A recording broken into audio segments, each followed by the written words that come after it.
Hey guys, and welcome to another episode of Digital Classroom. And today it's all about compositing. It's actually not about compositing. It's about a system that makes compositing for you guys easier. Because compositing, for a lot of people, it freaks them out. Because you have to take this image of your model in the studio and you have to make another backdrop with it. And how do you make the selections? How do you do that stuff? So today it's about a system called Freemask from Hensel that makes everything way more easier. So join us for today's episode of Digital Classroom.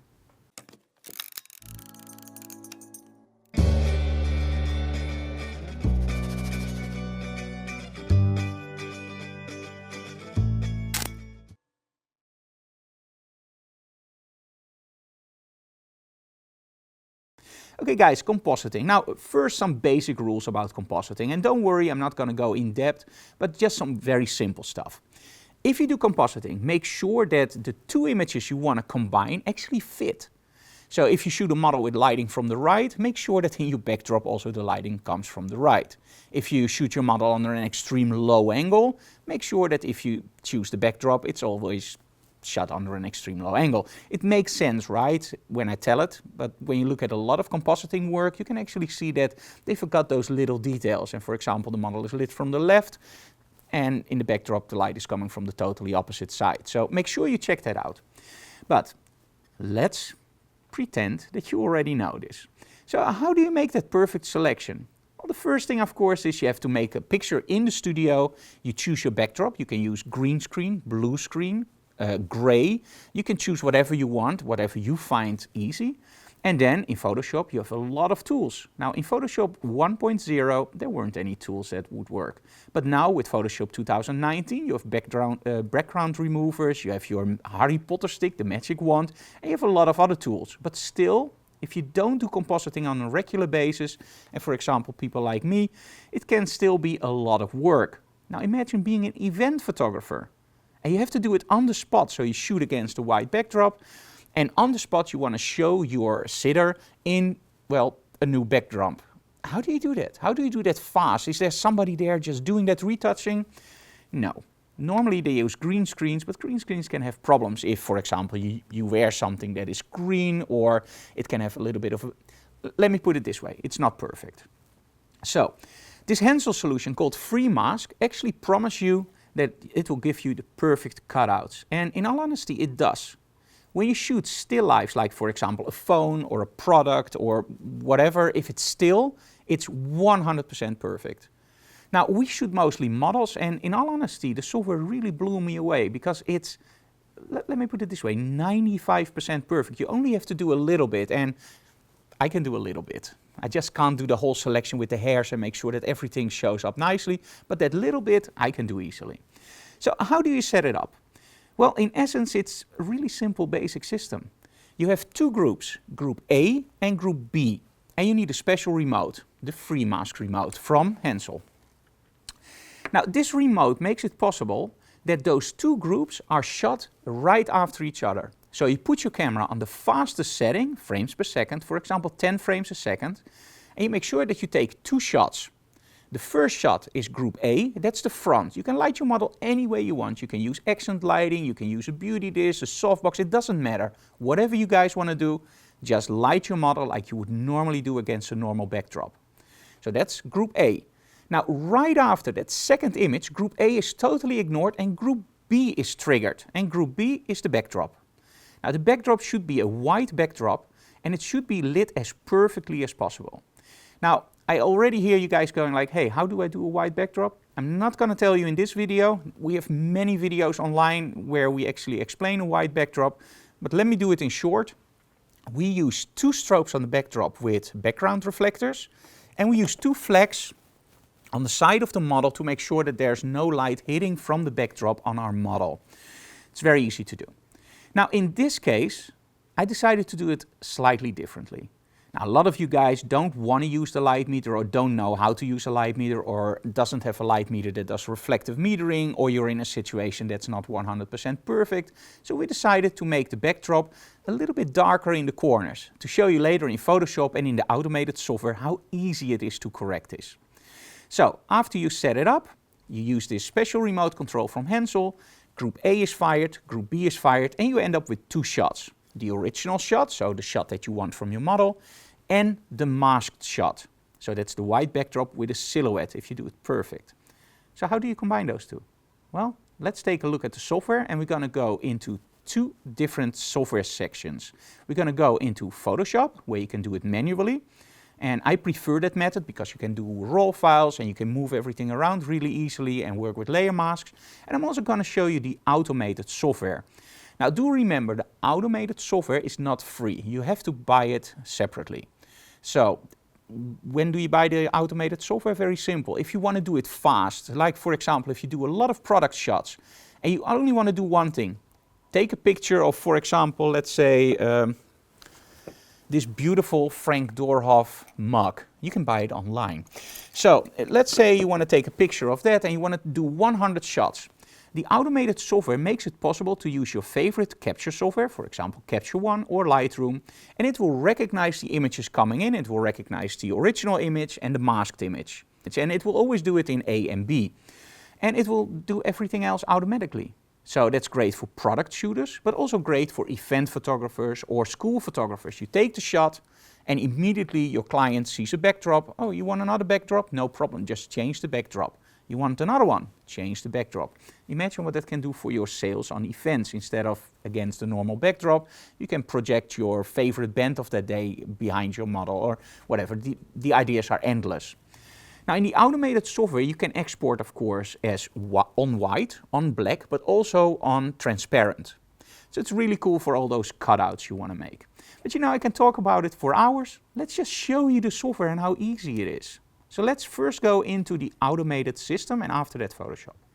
Okay guys, let's take a look at Picture Instruments and then the Mask Integrator. Now this is one that's great for school photographer, events photographers, where you literally take the picture and you immediately want to see the results. It has auto detect and it looks at new images coming in, so it could be a totally automated system if you set it up correctly, of course. So let's just see what it can do.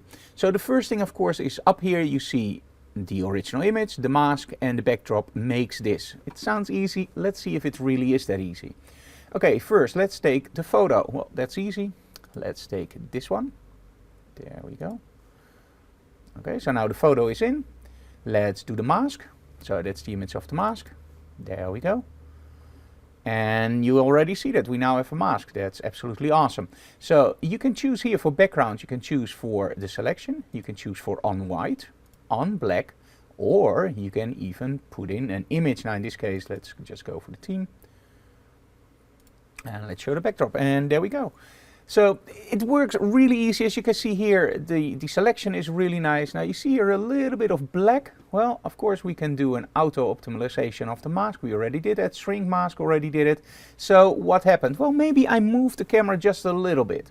That's no problem at all. You just go to mask and you just switch here and you just change your mask. You see how incredibly easy the software works? So for event photographers, of course you have to shoot on a tripod, you have to make sure that you have some backdrops in there. It's really, really easy and integrated. And of course you can also shift around your subject. You can do some scaling, make it really big or really small, as you can see here. Now let's just go one-on-one and just see how the selection is. And in all honesty, for an automated system, this is pretty good. Of course you can still use brushes to select everything, but in all honesty this is not the way that I do it. I do it in Photoshop because I want to work with the raw images and I want total control. So let's switch over to Photoshop and do it with exactly the same image and show you guys what you can do in Photoshop. Okay guys, we're in Photoshop and I have my same 3 images. So I have my hero shot, I have my mask, and I have my backdrop. Now the first thing I want to do is make sure that the order of the layers are correct to work with. So I go to my first image. Now as always in Photoshop you actually see here, because we already experimented a little bit, but normally you see here background and you see a lock. Unlock this. So now I can actually move my layers behind my background. So go here and Ctrl A, Ctrl C, and of course you drop it in here with Ctrl V. And now because I unlocked my backdrop, I can actually just change this. There we go. So I have a new background. Okay, take the layer shot, the mask shot, Ctrl A, Ctrl C, and drop it on top. And just drag it here. Okay, so now I have the correct order. So I have my mask, I have my original image, and I have my new background. Okay, so let's first make that selection. Now to make the selection in Photoshop, it's incredibly easy. You go to Channels, and you select the channel that looks the best, that has the most extreme black and white separation. So in this case, you can see with the red channel, there's some detail here. With the green channel, it's a little bit better. And with the blue channel, it's actually around the hairs just a little bit more obvious that you make that selection. Okay, now of course you can do this, load as a selection. And it already selects everything. And that looks nice, but remember that this is a little bit darker. So when you make this selection and you do a cutout, this will actually show up as darker corners. Now, as mentioned in the video, we shot this intentionally with a little bit of darker corners and a little bit of overshoot for the very simple reason we want to give you guys the experience, what you can experience in the field. Now, a lot of people don't use light meters, or they can only use one strobe to light the backdrop. So you can have a little bit of, well, darker corners or not perfect white. And of course, when you use a light meter and 2 strobes on the backdrop, you should be able to get a perfect white backdrop. And again, we did this intentionally to show you guys the next step. So let's make sure that first we want to make this perfect. So let's deselect. Now in Photoshop, you have a really cool option for this. You go into Image Adjustments and you go into Levels. Now first select black. And you select the part that you want black, but that isn't black yet. So there we go. So now you can see that everything here is now nice and smooth. It's a real silhouette. Now I do the same thing with white, but there's one problem, and this is why I'm such a big advocate of using light meters. When you light this correctly with a light meter, everything will be pure white and you can see all the hairs. Now if you do the backdrop a little bit too hot, this will actually happen. As you can see here, all the detail here is gone. And that's actually what you do now. You choose a new white point and you can see that all the detail is gone. Now, with that selection, of course, that detail really makes that image jump out. Like, hey, it's a convincible selection. So what you have to do is just select a new white point and just select it somewhere where you go like, okay, the loss of hair is okay in that area. Okay, let's do this. There we go. Okay, press OK. And now load this as a selection. Pretty cool. The only problem you now have is when you do this and you make your final cutout, all the darker corners will actually render also a little bit darker on your image, and that just looks weird. So we don't want that. So let's go back to our layers and just stay on this one. Now go into Quick Mask and you can actually see the problem. So we have a little bit of a, I hope on YouTube you can see this, but this is a little bit less red than, for example, this area, which is the perfect cutout. Now, of course, you don't want it, right? So let's do it differently. Okay. Because I now have that selection in my mask, I can actually do this. Image, Adjustments, Curves. And let's make it pure white. And there we go. So now I go back into my channels and I actually do this. Select, deselect. And now I do the same trick again. Blue, load channel as a selection. There we go. Select everything, go back to layers. Now this one I don't need anymore because I have that selection. So I disable this one. I go here. And the only thing I have to do is press delete. And there we go.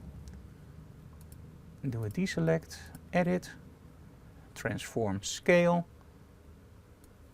Make sure that my model fits. Now the backdrop of course doesn't make any sense, but I wanted to show you guys against a really light backdrop so you can see the cutout. And there we go. As you can see here, there's a little bit of, still a little bit of discoloration. You can take that out really easy by using a layer mask. And just paint that out. There we go. It's very, very minor. And that's because that trick we did with the curves. Okay. Let's just zoom in. As you can see, the cutout looks really, really nice. and even here. And as I mentioned before, she did move her head just a little bit in between shots. And you can only see everything else looks perfect, but it's just these hairs that are a little bit unconvincing. But when you look here, you can really see the detail of those hairs. And this is something that's really hard to do when you do it manually, or at least it takes me a long time, and this just goes so much faster. And also during the shoot it goes really easy. So the only thing you can now do is, if you want to take this out and you want to make it perfect, is just use layer masks and go into detail and maybe spend 5 or 10 minutes on it and make it perfect. That was it. Wasn't that incredibly easy? Now, as mentioned before, with models, they move, the hairs just move a little bit, so a perfect cutout for 100%, forget about it. But 98%, 99%, it really works. So how can you make sure that your cutout will be the best possible? Every motion that happens in the model or in the camera, you can see in your mask. So make sure you shoot from a tripod. Make sure you use the fastest FPS settings on your camera. So in this case, 10 frames a second or 14 frames a second, the higher the better. And preferably use the timer or a remote control. Because even when you press the shutter, you can have a little bit of motion in your camera and, well, it can just mess up your mask. So make sure that you shoot from a tripod, use a remote control, and use the highest frame rate possible on your camera. Now, during the workshop, we got a really cool tip from one of our students. He was shooting and he was going like, why not just program bracketing and a timer? So program bracketing for 2 shots, minus 1/10 of an f-stop, which doesn't really matter, and then just use a timer of 3 or 4 seconds, and it worked. Now on my Sony, I still can't use bracketing and timer at the same time. Come on, Sony. But if your camera supports that function, it's a really, really cool way to shoot this kind of shots. Now, I hope you liked this video. If you like what we do, subscribe to our channel, leave comments below, and of course smash that like button, but most of all tell other people about our channel so we can grow. And if you're interested in the Freemask system, which you absolutely should, because it just takes out so much time in your workflow, check out Hensel online. I really dig it. It's cool. Hey guys, see you again next time. Bye bye.